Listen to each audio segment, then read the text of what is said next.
we started Purple Ink in 2011, and in these last 13 years, I think our whole entire journey can be divided into two fragments or two segments, if I can say that. First 10 years went into this idea of exploration. So a lot of our works, in a way, was looking at exploring new ideas, new typologies, scale, etc. In these last 3 years and the next 2 years, so a journey of 5 years, is based on the idea of awareness. So we are in the state of awareness right now where we are more focused in terms of what we really want to do, and we realize we want to work from a place of happiness. So that's where it is. And also the practice has grown. We are now about 30 to 35 people, and we have 4 principals now. That's Aditi, Nishita, Arpita and me. So that's where we are. We've always felt that the projects have to be an extension of who we are as people, and the approach that we have always had has been with this idea of being able to have this journey of exploration. And it's always a sense of discovery with each project. And we've realized that over a period of time that we've always had adapted roots, meaning we don't come from a specific place. We've been in many different places, all 4 of us. So this idea of having adapted roots also translates into the project, where each project actually looks like it's adapting to a place, the culture of the city, and the way it sort of responds. And then it finds its own way of telling a story, because each project has a very strong India modern narrative, and it sort of then starts finding its own way. There's a lot of in-depth working that we do on each one, and each project in a way starts talking about its narrative from a very distinct standpoint, which is focused on a very strong Indian narrative, or a bold Indian narrative. I think we've realized over time that we want to work people who are inclined to work with us with a lot of passion. So our whole focus, whether it's working with the right kind of people, always comes from this point that we want people to be passionate about working with us or working on a project. So at the end of the day, the project is what all of us are aspiring to work together on. So no matter what you say, I think once we realize the kind of materials that we want to use, that's actually coming from the whole story.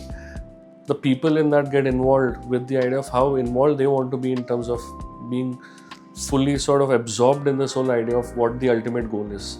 So it's so open-ended, but it's at the same time talking about people with passion. So I think that sort of drives us.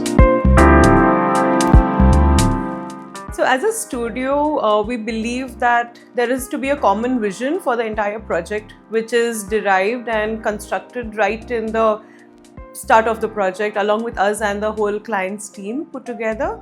And that's when the design phase is planned with the architecture and the landscape together. So there is a vision that follows through, and that's how the seamlessness sort of comes in, because it's put together with the same vision right from the beginning. First of all, success is very subjective. What one considers success, I don't know. But I think for us, we look at the way the practice is growing in terms of its collaborative works with multiple architects, artists, a lot of people. We work together to make projects happen, and also the whole idea of making the practice richer with its whole resource in terms of iterations and a lot of thought process that keeps growing, with every passing project.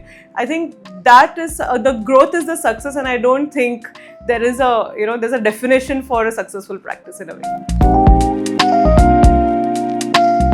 The materials that we choose for any particular building that we design heavily relies on the context that it exists in. It revolves around doing a little bit of research on finding out what materials are regionally present there. It ranges from natural stones that belong in the region and sometimes can go on to something that's manufactured, such as brick and tiles that are made in clay, but mostly revolving around what's naturally available in the context. I would really like to tell them that architecture demands a lot of patience and passion. If they are ready to commit into that amount of passion and patience is when they have to become a good architect out there in the world. And I really feel that a sense of curiosity is important as being a student, and that will take them a long way. Delving deeper into the journey that the studio has gone through, Shreyas, and Brick House were the two projects which we worked upon in our exploration stage, delving deeper into the vision. Whereas MSAP, that's Manipal School of Architecture, Shrishti and TAPME Sustainability are the projects that we were into our awareness stage, which brought us closer to the vision that we had for a larger context. Upcoming projects, there are a couple of them on our drawing boards, but we would like to work on projects, or we work on projects with unique briefs and visions that create a difference to a larger society. We would like to give this message that take Indian architecture on a global platform.